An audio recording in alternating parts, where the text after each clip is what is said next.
मैदान में।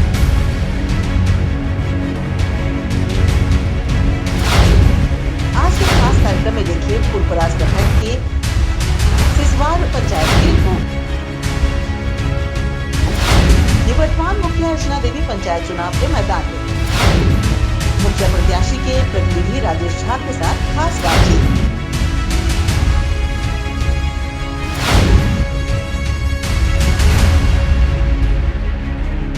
मुखिया जी बताएं, कितना के पंचायत का विकास? खुद ही जीतने की जिद है, खुद को ही हराना है। मैं भीड़ नहीं हूँ दुनिया की, मेरे अंदर एक जमाना है। नमस्कार, मेरा नाम अर्जुन है। आप देख रहे हैं चौथा स्तंभ डिजिटल न्यूज।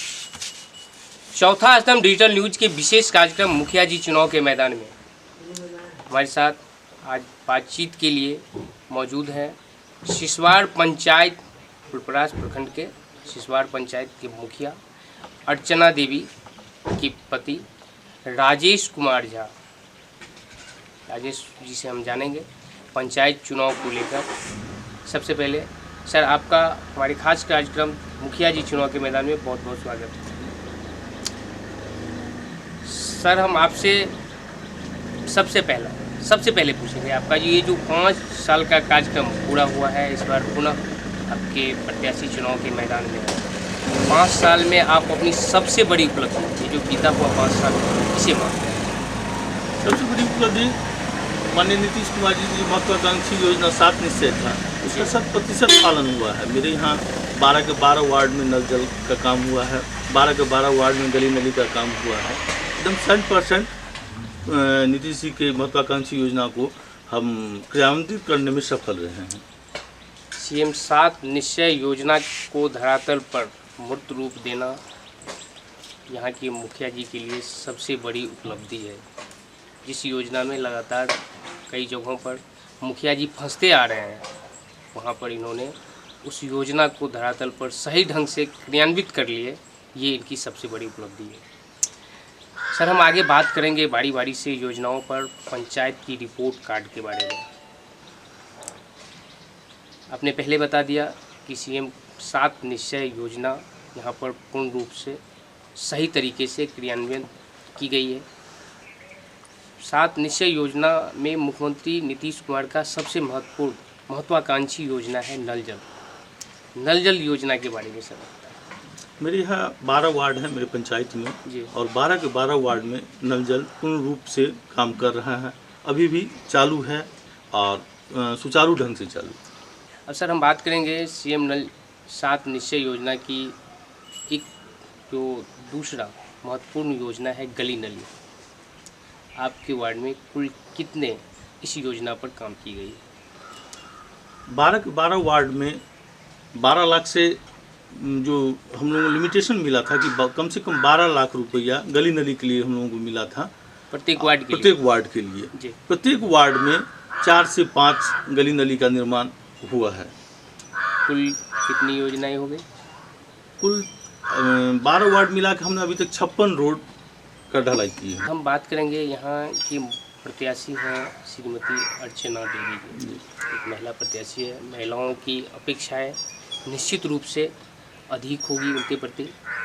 महिलाओं के लिए सीएम 7 निश्चय योजना में एक महत्वपूर्ण योजना स्वच्छता को लेकर है, हर घर शौचालय। सबसे पहले आप ये बताएं कि आपका पंचायत खुले में शौच मुक्त हुआ या नहीं? मेरा पंचायत पूर्ण रूप से ODF हो चुका है और वो भी 2018-19 में ही ODF हो चुका, 18 में ही जी। और मेरे यहाँ अप्रॉक्स लगभग 1.25 करोड़ रुपए का शौचालय में भुगतान हुआ है और जो कि मूर्त रूप से धरातल पर मौजूद है। कुल कितनी शौचालय बने आपके पंचायत में? मेरे पंचायत में अभी तक 2842 या 2843 शौचालय बन चुके। 2800 से अधिक परिवारों में घरों में शौचालय का निर्माण के द्वारा करवाया गया, ये एक बड़ी उपलब्धि है। हम सर बात करेंगे स्वच्छता के बाद, एक महत्वपूर्ण योजना है जल जीवन हरियाली। सीएम नीतीश कुमार का ये एक महत्वपूर्ण 7 निश्चय योजना के तहत, उसके तहत आपके पंचायत में कौन कौन से काम कराया गया? जल जीवन हरियाली पूर्ण रूप से यहाँ अभी तक लागू नहीं हो पाया है। कुछ वृक्षारोपण का काम हमारे यहाँ जोरों से हुआ है। मनरेगा के तहत वो जी। वृक्षारोपण का काम हुआ है। और जल जीवन हरियाली के तहत मेरे यहाँ कोई भी ऐसा पोखरा अभी तक सेलेक्ट नहीं हो पाया है। पंचायत फंड से हमने, मनरेगा से ही हमने 2 पोखरा का जीर्णोद्धार करवाए हैं। जी। और इससे आगे लॉकडाउन की वजह से ये काम मेरे यहाँ पूर्ण रूप से नहीं हो पाया है। बीच में वैश्विक महामारी के दौरान जी काम कुछ कम हुई, जी जिससे योजना उस हिसाब से चयनित नहीं की जा सकती। सोख्ता का निर्माण, हाँ, मेरे यहाँ सोख्ता का भी निर्माण हुआ है। लगभग हम 30% घरों में सोख्ता का निर्माण का काम जारी है। 30% घरों में सोख्ता का निर्माण चल रहा है मनरेगा के तहत। मनरेगा के तहत। मनरेगा के तहत सामाजिक सुरक्षा एक महत्वपूर्ण पार्ट है सरकार के लिए। अधिक से अधिक लोगों को इसका लाभ मिले, उसके तहत पहले बताएं कि आपके यहाँ आपके 5 साल के कार्यकाल में कितने लोगों को जो ज़रूरतमंद है, वृद्ध, विकलांग, विधवा, उनको सामाजिक सुरक्षा के तहत पेंशन की सुविधा आपके द्वारा प्रदान की है। आज के डेट में मेरे यहाँ 1700 समथिंग लोगों को पेंशन की सुविधाएँ मिल चुका है। और बहुत लोगों का भी अप्लाई किए हुए हैं, जो कि शायद चुनाव के बाद लोगों को भी मिलना शुरू हो जाए। के पास खाद्य सुरक्षा योजना, बहुत सारे परिवार ज़रूरत थी, पहले कार्ड नहीं थी। लॉकडाउन के समय वैश्विक महामारी के दौरान उससे गरीब परिवारों को खाद्यान्न की कमी हुई, लेकिन सरकार ने इसकी वैकल्पिक व्यवस्था की। उस दौरान नए राशन कार्ड भी बनाए गए। आपके पंचायत में आपके कार्यकाल में कुल कितने नए राशन कार्ड बनाए गए? 900 कुछ राशन कार्ड मेरे कार्यकाल में अपनी सरकार के द्वारा नया बनाया गया। पहले 1800 समथिंग कार्ड मेरे यहाँ कार्ड होल्डर थे जी। आज के डेट में 2700 समथिंग कार्ड होल्डर मेरे यहाँ हैं। प्रकाश प्रखंड में 14 पंचायत मिला के शायद सबसे ज़्यादा मेरे यहाँ ही राशन कार्ड बना है। आपके पंचायत में, उसी तो प्रखंड मुख्यालय से बहुत करीब है आपका पंचायत, बावजूद स्वास्थ्य के लिए क्या सब साधन यहाँ मौजूद हैं? स्वास्थ्य केंद्र या फिर आपके द्वारा है? मेरे यहाँ सबसे लचर व्यवस्था स्वास्थ्य का है। मेरे यहाँ बहुत दिनों से 100-125 साल पहले से यहाँ राष्ट्रीय औषधालय था, जो कि 7 बेड का था, जिसको अब राजनीतिक कारण समझिए या सरकार का ये निर्णय हुआ, जितने भी पुराने स्वास्थ्य केंद्र थे उनको उप स्वास्थ्य केंद्र में परिवर्तित कर दिया गया, जो कि मेरे यहाँ अतिरिक्त उप स्वास्थ्य केंद्र बना दिया गया। इतनी बड़ी आबादी होने के बावजूद मेरे यहाँ ये सबसे लचर व्यवस्था, सबसे मेरी कमजोरी स्वास्थ्य में है, जिसके लिए हम लोग प्रयासरत हैं। कई बार आंदोलन हो चुके हैं, युवा शक्ति सब इस पर कई बार हम लोग स्वास्थ्य मंत्री जी से जगह जगह धरना प्रदर्शन ये सभी कर चुके हैं। मेरे यहाँ ये सबसे बड़ी कमजोरी मेरी ये है कि मेरे यहाँ स्वास्थ्य का कोई समुचित व्यवस्था नहीं है, और इसमें हम प्रयासरत हैं। और मेरा अपना हार्दिक इच्छा ये है कि मेरे यहाँ एक PSC का स्वास्थ्य की पंचायत में लचर व्यवस्था और उसे ठीक करना आपकी प्राथमिकता में है, लगातार उसके लिए संघर्ष करते आ रहे हैं। और सर, बात करते हैं शिक्षा की क्या स्थिति है आपके पंचायत में? विद्यालय, शिक्षा की स्थिति मेरे यहाँ अच्छी है। विद्यालय भी मेरे यहाँ पर्याप्त हैं, हाई स्कूल भी हैं, यहाँ मिडिल स्कूल भी हैं, 3-4 प्राथमिक विद्यालय भी हैं। तो शिक्षा में सुधार, बहुत ज़बरदस्त सुधार है। शिक्षा में ज़बरदस्त सुधार हुई है। सर, पंचायत में जो भी सरकारी योजनाएं हैं के क्रियान्वयन के लिए एक पंचायत सरकार भवन की जरूरत होती है। आपके यहाँ पंचायत सरकार मेरे यहाँ पंचायत सरकार भवन अभी तक नहीं बन चुका है। ज़मीन के कागजात सीओ साहब के पास गए हैं, वहाँ से फॉरवर्ड कर दिया गया है।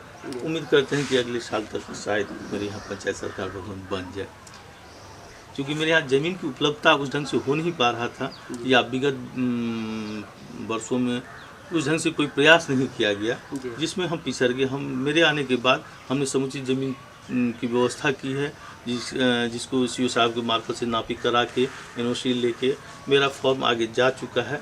संभवतः 2-4 महीने में अप्रूवल आ जाए। सर, आपने 5 साल में अपने रिपोर्ट कार्ड में बताया कि जो भी योजनाएं आई उसका सही से आपने क्रियान्वयन किया, जितना बन पाया विकास के काम किए। कोई कुछ ऐसा काम जो आप चाहकर भी नहीं कर पाए, जिसकी अभी को कसरत हो रही है? पंचायत लेवल में तो जो मेरे द्वारा है उसमें मेरे यहाँ जल निकासी सबसे बड़ी समस्या है। जी, जल जमाव की समस्या सबसे बड़ी समस्या है, और चूँकि जगह का भी अभाव है तो मेरे हिसाब से एक ड्रेनेज सिस्टम बहुत ज़रूरी है। जैसे गली नली का तो व्यवस्था किया गया सरकार के द्वारा, नालों का व्यवस्था तो है नहीं। आखिर नली के पानी जाएगा तो जाएगा कहाँ? इसके लिए हम अपने स्तर पे एक प्रस्ताव भी बना के चाह रहे हैं कि सरकार के पास दिया जाए कि सबसे पहले नाला का निर्माण किया जाए, उसके बाद नली के द्वारा 200 फीट में अगर नली हम बना दिए तो 200 फीट से आगे जिसका घर है वो फिर पानी कहाँ जाएगा? तो इसके लिए सबसे पहले ये सबसे बड़ी समस्या यहाँ है, और इस पर हम प्रयास कर रहे हैं कि हम सोचते हैं कि इस 5 साल में सबसे पहले नालों का निर्माण किया जाए। अगर जनता ने आपको आशीर्वाद दिया, समर्थन दिया, तो अगले पंचवर्षीय जो आपका कार्यकाल होगा उसमें इस व्यवस्था को आप दुरुस्त करेंगे। और एक मेरे यहाँ सबसे बड़ी स्वास्थ्य में सबसे ज़्यादा मतलब एक पीएससी के लिए हम कार्यरत रहेंगे, सरकार से मांग करते रहेंगे, क्योंकि वो हमारे अधीन तो नहीं है। और नाला का जहाँ तक निर्माण है, क्योंकि आजकल जो भी फंड पंचायत को मिलता है तो दिशा निर्देश साथ में आता है सरकार के द्वारा कि आपको अमुक काम में ये पैसा खर्च करना है, जबकि प्रायोरिटी ये होना चाहिए कि हमसे पूछा जाए कि आपको क्या आवश्यकता है। बहुत जगह सड़क की आवश्यकता है और मेरे यहाँ बहुत ज़बरदस्त पहले नाला की आवश्यकता है।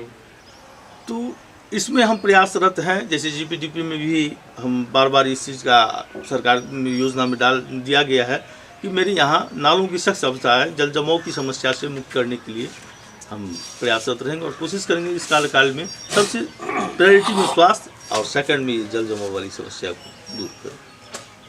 हमारे साथ बातचीत के लिए आपका बहुत बहुत धन्यवाद सर।